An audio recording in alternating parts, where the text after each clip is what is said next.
လေးမရှိတဲ့ပင်လယ်အောက်ဆုံးမှာဒီချစ်စရာ octopus လေးတွေတိတ်တိတ်ဆိတ်ဆိတ်အသက်ရှင်နေပါတယ်။ဒီတော်ဝါကတော့ Dumbo octopus လို့ခေါ်တဲ့ပင်လယ်အောက်ဆုံးမှာနေတဲ့ octopus တစ်မျိုးပါ။သူ့ကို Dumbo လို့ခေါ်တာကသူ့ခေါင်းပေါ်မှာ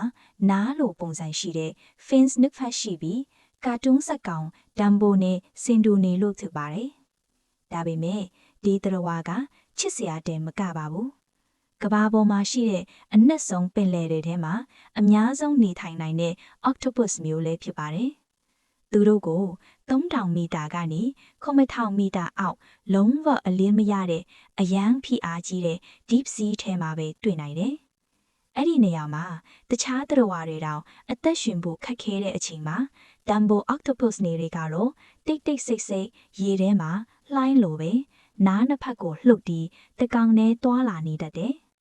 သူတို့တွေဟာ crustaceans, worms နဲ့ small sea creatures စတဲ့အသေးစားငါးပဇွန်ပင်လယ်ပိုးသေးလေးတွေကိုဖမ်းယူစားတောက်ကြပါတယ်။အထူးတစ်ချက်ကတော့အခြား octopus မျိုးတွေလိုကိုက်ဖြတ်ပြီးမစားတာပါပဲ။အကောင်လိုက်တခါတည်းမျိုးချလိုက်တာပါ။ဒါကြောင့်သူတို့ကို deep sea vacuum hunter လို့တောင်တချို့ scientist တွေကခေါ်ကြရဲ့။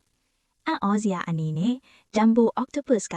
အခြားရေပွဲတွေလိုမြင်ရေမထုတ်နိုင်ပါဘူး။ဘာလို့လဲဆိုတော့သူတို့နေတဲ့နေရာမှာရန်သူလဲနဲပြီးပြေးဖို့အတွက်မြင်ရေမလိုအပ်တော့လို့ပါ။ Dumbo octopus တွေဟာချစ်စရာပုံစံရှိပေမဲ့အရန်ခက်ခဲတဲ့ environment ထဲမှာအံ့ဩစရာကောင်းအောင်အသက်ရှင်နေတဲ့ deep sea survivor တကောင်ပါ။ဒါဆိုပင်လယ်အောက်ဆုံးထိဆိုရင်ဘလို့တရဝါရီထက်ရှိနိုင်မယ်လို့ထင်ပါတယ်